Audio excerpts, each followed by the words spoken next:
حدیث مبارکہ نمبر 1 آپ کو ایکسپلین کی جا چکی ہے. حدیث مبارکہ نمبر 2 یہ بھی آپ کو ایکسپلین کی جا چکی ہے. اب آ جائیے حدیث نمبر 3 پر. خیرکم من تعلم القرآن وعلمہ. ترجمہ: تم میں سے بہتر وہ ہے جس نے قرآن سیکھا اور اسے دوسروں کو سکھایا. یعنی اس کے اندر اللہ تعالیٰ فرماتا ہے کہ حدیث مبارکہ ہے یہ آپ کے پاس قرآن کلام الہی ہے جس کا موضوع انسان ہے. یہ کتاب محض نماز روزے کی تعلیمات پر مشتمل نہیں ہے. یہ بات حقیقت و یہ بات سب جانتے ہیں کہ اس کے اندر سے روزہ نماز کی تعلیمات نہیں دی گئی ہیں، بلکہ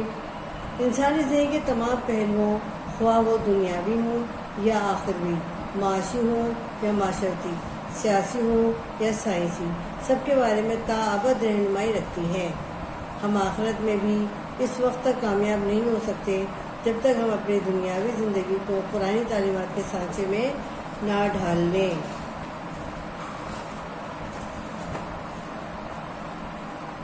نہیں ڈھال لیتے. اس لیے ضروری ہے کہ ہم قرآن مجید پڑھیں،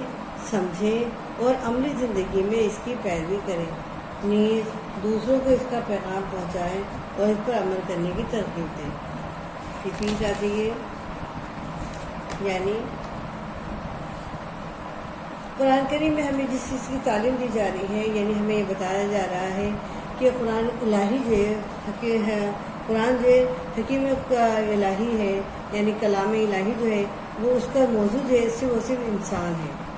یعنی انسانوں کی بھلائی کی لیے اس میں بات کی جاتی ہے، انسانوں کی بھلائی کی اس میں ترغیب دی جاتی ہے تاکہ انسان کی زندگی کامیاب و کامران ہو جائے.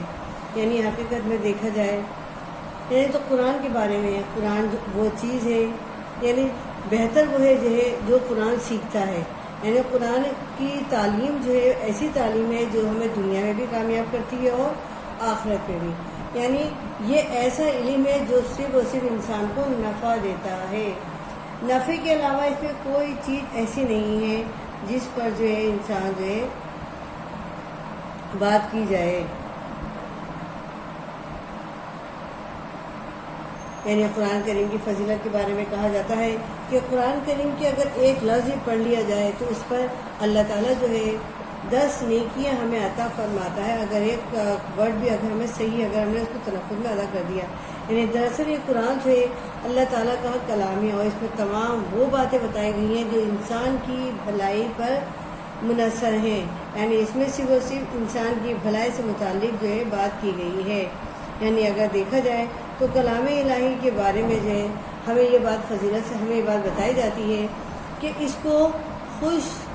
آواز کے ساتھ پڑھا جائے اور جتنا کوئی بندہ خوش آواز یعنی قرأت کے ساتھ اچھے انداز میں پڑھے گا، توجہ سے پڑھے گا، سمجھ کے پڑھے گا، اس کی زندگی اتنی بھلائی کی جانب راغب ہوتی چلے گی. اور اللہ تعالیٰ اس کلام کو زیادہ پسند کرتا ہے، اس آواز کو زیادہ پسند کرتا ہے جو کلام الہی سے متعلق یا اس کے اوپر تلاوت کے حوالے سے بات کی جائے، تلاوت کی جائے اس کی.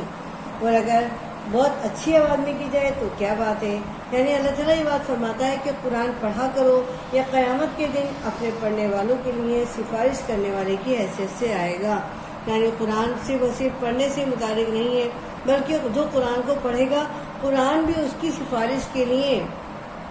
قیامت کے دن خود موجود ہوگا کہ اللہ تعالیٰ کو اس بات کی بتائے گا. یعنی شہادت دے گا کہ ایسا قرآن پڑھا کرتا تھا، سمجھ کر پڑھا کرتا تھا، لہذا اس کی بخشش کی جائے، اس کی مغفرت کی جائے، اس کی شفاعت کی جائے. یعنی ایک سچا مومن اگر دیکھا جائے تو دن کی روشنی میں اور رات کی تاریکی میں قرآن میں اگر غور و فکر کرتا ہے اور اس کی تلاوت کرتے رہنے کا اپنے آپ کو عادی بنا لیتا ہے تو واقعی قرآن جو ہے اس کو ایسی ہدایت اس کو ایسی ہدایت دیتا ہے کہ اس کو رہتی دنیا تک کبھی کسی اور کتاب سے ہدایت نہیں مل سکتی. یعنی اگر مسلمان تنہائی کے اندر اگر کوئی انسان تنہائی میں موجود ہے، اس کو کوئی کام نہیں ہے تو اس کو چاہیے قرآن پاک کی تلاوت کرے، اللہ تعالیٰ کے کلام کے اندر کو سمجھے، اللہ تعالیٰ کے کلام کو لے کر بیٹھے اور کلام کی تلاوت کرے تاکہ اس کے اوپر رحمتوں کا نزول نازل ہو. یعنی اسی لیے کہا گیا ہے کہ وہ شخص زیادہ بہتر ہے تمہیں جو قرآن پڑھتا ہے، سیکھتا ہے، دوسروں کو سکھاتا ہے اور اپنی زندگی اسی میں گزار دیتا ہے. یعنی قرآن کے بارے میں کہا جاتا ہے کہ اگر دن اور رات اسے پڑھتا رہے، اگر کوئی شخص یعنی جسے اللہ تعالیٰ جو ہے علم دیتا ہے اور قرآن کا علم اگر اس کو دیا ہے اور وہ اسے دن رات پڑھتا ہے، تو دوسرا وہ جسے اللہ تعالیٰ نے اس کو مال عطا کیا ہے وہ اسے دن رات اللہ کی راہ میں لٹاتا ہے، تو یہ دونوں آدمی جو ہے رشک کے قابل ہیں. یعنی ایک تو مال اللہ تعالیٰ کی راہ میں لٹایا جا رہا ہے اور ایک کلام اللہ کے لیے پڑھا جا رہا ہے، تو ایسے دونوں آدمی جو ہے وہ رشک کے قابل ہیں. ہمیں اپنی زندگی میں ایسی باتوں کو حصہ بنا لینا چاہیے، یعنی اللہ کا دیا ہوا مال اللہ کی راہ میں لٹانا اور اللہ کا دیا ہوا یعنی پیش کیا ہوا کلام دن رات اس کے اوپر جو ہے اپنے آپ کو جو ہے اس میں مصروف رکھنا. یہ اس سے کیا ہے کہ اگر ہم اس کو مضبوطی سے پکڑے رہیں گے، اس کی کلام کے اوپر جو ہے تعلیمات پر عمل کرتے رہیں گے، تو ہم کبھی گمراہ نہیں ہو سکتے، ہم سیدھی راہ پہ چلتے رہیں گے. اور ہمیں یعنی اگر ہم اس کو آخری حج میں حضرت صلی اللہ علیہ وسلم نے یہی بات کی تاکید کی تھی کہ میں تمہارے درمیان ایک ایسا چیز چھوڑے جا رہا ہوں، بطور خاص جو آپ نے تاکید فرمائی تھی، کسی چیز چھوڑے جا رہا ہوں، اگر تم نے اس کو مضبوطی سے پکڑ لیا تو تم کبھی گمراہ نہ ہوگے. یعنی یہ آپ نے حجۃ الوداع میں قرآن پاک کے بارے میں آپ نے خاص طور پہ ہدایت کی تھی مسلمانوں کو کہ اس کو مضبوطی سے پکڑے رہو، اس کو نہ چھوڑنا، اور جو کچھ اسے بیان کیا جا رہا ہے اسی کے مطابق زندگی گزارنے کی کوشش کرنا. تو ایک اگر اچھا مسلمان ہے تو وہ یہی کوشش کرے گا کہ میں دن رات اللہ تعالیٰ کے کلام کو پڑھتا رہوں، اس میں اپنی زندگی گزارتا رہوں اور دن رات ایسے کام کروں جس سے اللہ تعالیٰ مجھے بھلائی کی توفیق دے اور عمل کرنے کی توفیق دے اس پر. یعنی اللہ تعالیٰ ہمیں کلام پاک پر عمل کرنے کی، کلام پاک کو پڑھنے کی اور اس کو سکھانے کی ہمیں توفیق دے اور اس کو ہمیں جو ہے اس پر عمل کرنے کی توفیق عطا فرمائے. آمین.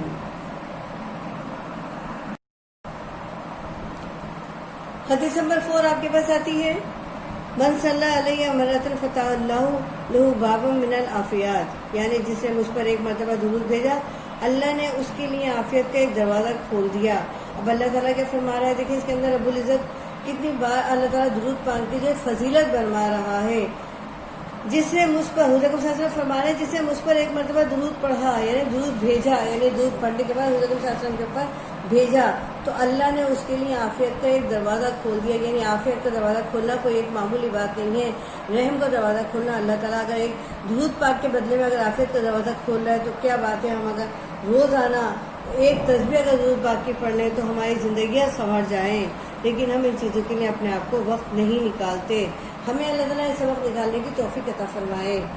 تشریح، نبی کریم صلی اللہ علیہ وسلم محسن انسانیت ہے، یہ بات آپ کو اچھی طرح پتہ ہے کہ حضرت صلی اللہ علیہ وسلم جو تمام عالم کے لیے محسن انسانیت ہے. یہاں سے مومنوں کی بات نہیں کی جا رہی ہے، محسن انسانیت یعنی تمام انسانوں کے لیے، عالم میں جتنے دنیا کے اندر جتنے بھی انسان ہیں تمام انسانوں کے لیے آپ محسن انسانیت ہیں. آپ صلی اللہ علیہ وسلم نے بنی نوع انسان کو دنیا اور آخرت میں کامیابی کا راستہ دکھایا، اپنی زندگی اور عمل سے ہمارے لیے اسوہ حسنہ پیش کیا. یعنی بنی نوع انسان کو دنیا اور آخرت میں کامیابی کا راستہ دکھایا ہے. آپ صلی اللہ علیہ وسلم نے اپنی زندگی اور عمل سے ہمارے لیے اسوہ حسنہ پیش کیا ہے. انسان کو حضرت صلی اللہ علیہ وسلم کے احسانات کا تقاضا ہے کہ ہر چیز سے بڑھ کر آپ صلی اللہ علیہ وسلم سے محبت کی جائے، جس کی عملی شکل یہ ہے کہ آپ صلی اللہ علیہ وسلم کی تعلیمات پر عمل کیا جائے اور محبت و عقیدت کے اظہار کے طور پر آپ صلی اللہ علیہ وسلم پر درود و سلام بھیجا جائے. قرآن حکیم میں سورہ احزاب میں ارشاد ہے، بے شک اللہ اور اس کے رسول اور اس کے فرشتے نبی کریم صلی اللہ علیہ وسلم پر درود بھیجتے ہیں. اے ایمان والوں، تم بھی ان پر درود و سلام بھیجا کرو. اس سے ظاہر ہوتا ہے یعنی کہ حضرت صلی اللہ علیہ وسلم پر درود بھیجنے کی ہمیں اللہ کی طرف سے بھی تاکید ہے. درود بھیجنے کا صلہ نبی صلی اللہ علیہ وسلم نے خود اس حدیث میں ارشاد فرمایا ہے کہ مجھ پر ایک مرتبہ درود بھیجنے کے بدلے میں اللہ تعالیٰ اس شخص کے لیے عافیت کا ایک دروازہ کھول دیتا ہے. یعنی یہ تمام چیزیں جو ہے تشریح کرنے سے بتائی فرمائی ہیں. اب میں ریپیٹ کر رہی ہوں اور آپ کو اور زیادہ تفصیل سے سمجھاتی ہوں. جیسے کہ ہم جانتے ہیں نبی صلی اللہ علیہ وسلم تمام انسانوں کے لیے محسن انسانیت ہیں، وہ چاہے کافر ہوں، چاہے منافق ہوں، چاہے عیسائی ہوں، چاہے مسلمان یا مومن ہوں، سب کے لیے اللہ تعالیٰ نے جو آپ صلی اللہ علیہ وسلم کو محسن انسانیت بنا کر بھیجا ہے. یعنی آپ جو ہے تمام انسانوں کی بھلائی کا ضامن ہے. یعنی اگر آپ کے مطابق زندگی بسر کی جائے تو ہر انسان کی زندگی کامیابی سے امکنار ہوگی. آپ سے بنے نے انسان کو دنیا اور آخرت میں کامیابی کا راستہ دکھایا، یعنی یہی بات دکھائی، کامیابی کا راستہ کیا دکھایا؟ اپنی زندگی اور عمل سے ہمارے لیے اسوہ پیش کیا، یعنی آپ نے اپنی زندگی گزار کر یہ بات ثابت کر دی کہ زندگی کیسے گزاری جاتی ہے، عمل کر کے دکھا کر یہ بات ثابت کر دی کہ عمل کیسے کیا جاتا ہے۔ نماز پڑھنے کی تاکید قرآن مجید میں دی گئی کہ نماز پڑھا کرو، یعنی واقع الصلاۃ وآتوا الزکاۃ ورکعوا مع الراکعین، نماز پڑھو اور زکوٰۃ ادا کرو، اور زکوٰۃ اور جو ہے نماز پڑھنے والوں کے ساتھ جھکا کرو، یعنی سجدہ کرنے والوں کے ساتھ جھکا کرو۔ اس میں اللہ تعالیٰ فرما رہا ہے، لیکن عمل کیا جا رہا ہے۔ نماز پڑھنی کیسی ہے؟ قرآن حضور صلی اللہ علیہ وسلم نے عمل کر کے دکھایا۔ پہلے وضو کرنا ہے، پہلے غسل کرنا ہے، پاک صاف کر رہنا ہے، طہارت حاصل کرنی ہے، پھر وضو کر کے پھر نماز کے لیے کھڑا ہونا ہے۔ یہ تمام عمل کر کے دکھانا جو ہے، اس طرح راستے پر لانا جو ہے، وہ حضور صلی اللہ علیہ وسلم کی زندگی ہے۔ اسی لیے آپ کی زندگی کو اسوہ حسنہ کہا گیا ہے، یعنی آپ نے عمل کر کے اور زندگی گزار کے سب کچھ دکھایا ہے، تاکہ انسان کو پتہ چلے کہ کیسے کام کرنا ہے۔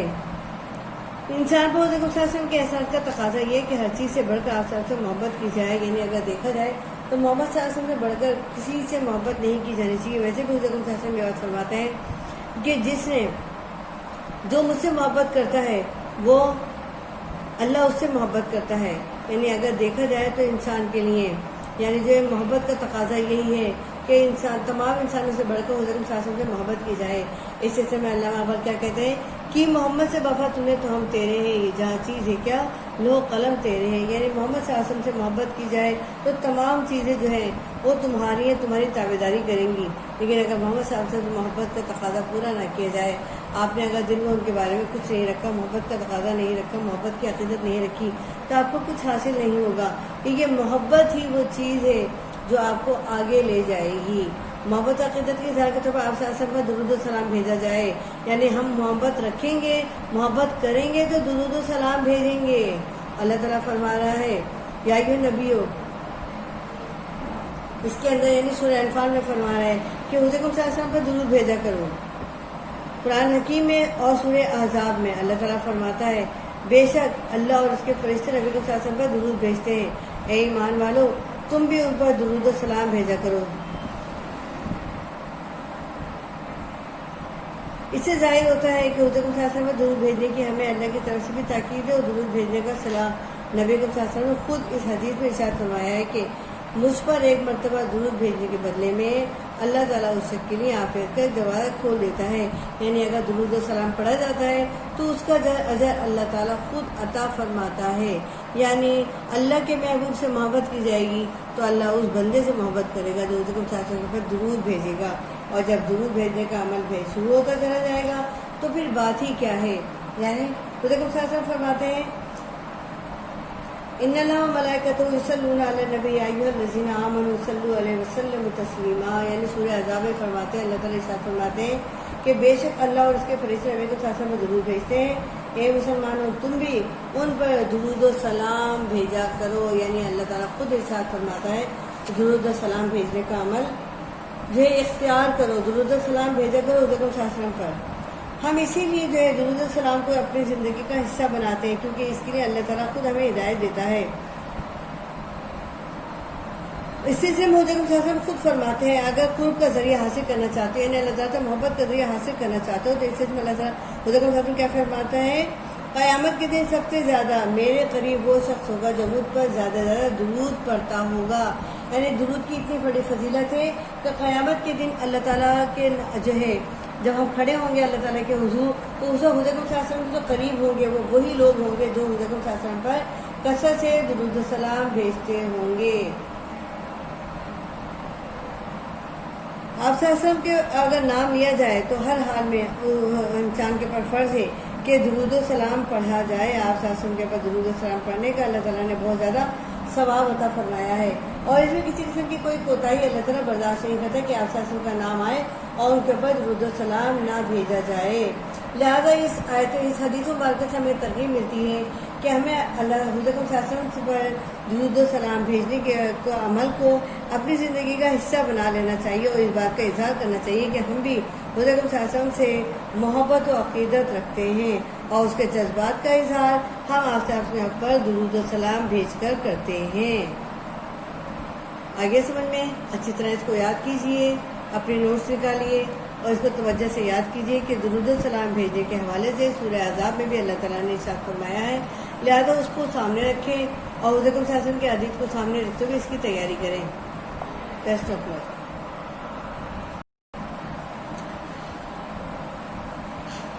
حدیث نمبر 5 آپ کے پاس آتی ہے،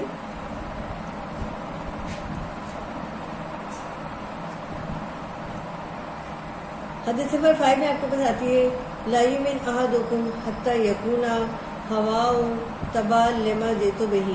تم میں سے کوئی شخص مومن نہیں ہو سکتا جب تک کہ اس کی خواہش اس تعلیم کے مطابق نہ ہو جائے جو میں لایا ہوں۔ یعنی حضور صلی اللہ علیہ وسلم حدیث مبارکہ میں فرماتے ہیں، تشریح انسان کی فطرت میں نیکی یا بدی دونوں کا شعور رکھا گیا ہے، یعنی اللہ تعالیٰ نے دونوں کا شعور رکھا ہے، اس لیے اسے چاہیے کہ وہ ارادہ اور اختیار کے باوجود اللہ تعالیٰ کے باوجود برائی یا گناہ کے کاموں سے اجتناب کرے، اور دوسرا یہ کہ اپنے جذبات کا احساسات اور خیالات کو اللہ کے رسول کی مرضی کے مطابق ڈھال لے۔ حدیث میں آیا ہے کہ اگر کوئی شخص ایسا نہیں کرتا تو گویا وہ ایمان کی لذت سے ناواقف ہے۔ دوسرے لفظوں میں اس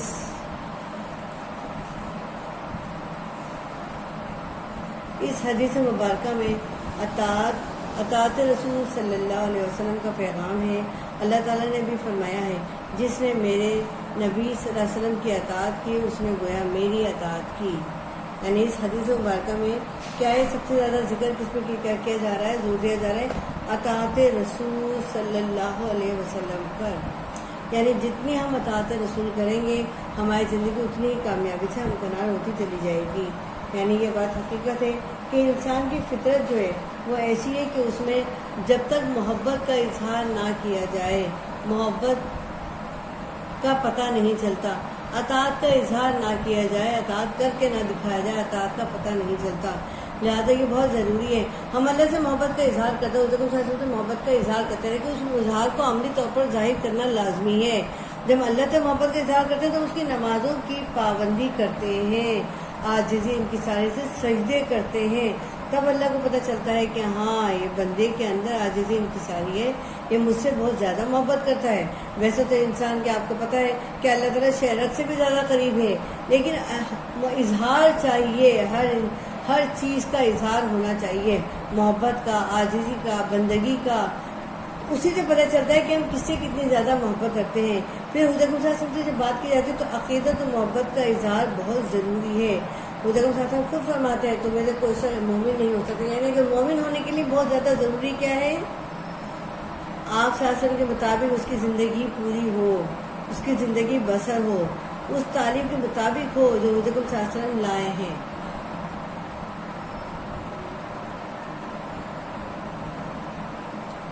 اب دیکھا جائے کہ بطور انسان اسی کی حیثیت سے انسان کے اندر اللہ تعالیٰ نے کیا کہ انسان کی فطرت میں نیکی اور بدی دونوں کی شعور رکھا ہے۔ ہم جانتے ہیں نیکی کے کام کون سے ہیں، بدی کے کام کون سے ہیں، برائی کون سا ہے، اچھائی کون سی ہے، نیکی کے کام کون سے ہیں، برائی کے کام کون سے ہیں، ہم اچھی طرح جانتے ہیں، ہمارے دل و دماغ میں ایک بات پتہ ہے، لیکن پھر بھی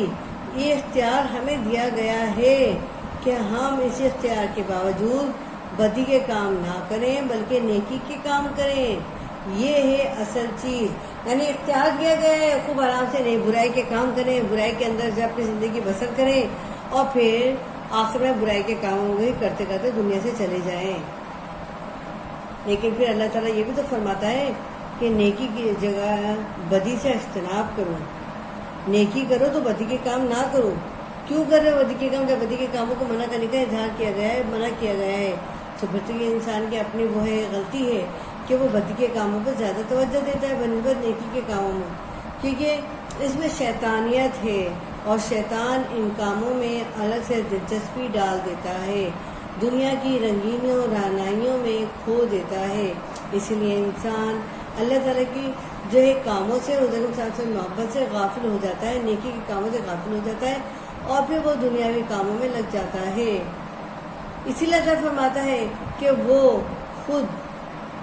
یعنی اگر اللہ تعالیٰ نے ان تمام چیزوں کا شکر عطا کیا ہے تو اسے چاہیے کہ وہ خود اختیار کے باوجود برائی یا گناہ کے کاموں سے اجتناب کرے، یعنی برائی کے کاموں سے اجتناب کرے، نیکی کے کام کرے۔ دوسرا ہے کہ اپنے جذبات، اظہار و خیالات کو اللہ کے رسول کی مرضی کے مطابق ڈھالے، یعنی سوچے تو اس میں اللہ اور رسول کی محبت ہو کر اظہار ہونا چاہیے، عمل کرے تو اس میں اللہ اور رسول کی محبت نظر آنی چاہیے، یعنی محبت کا اظہار خیالات میں، کام میں، انداز میں، فطرت میں، عمل میں نظر آنا چاہیے۔ حدیث میں آئے گا اگر کوئی شخص ایسا نہیں کرتا تو گویا وہ ایمان کی لذت سے ناواقف ہے، یعنی اس کے اندر ایمان نظر نہیں آئے گا۔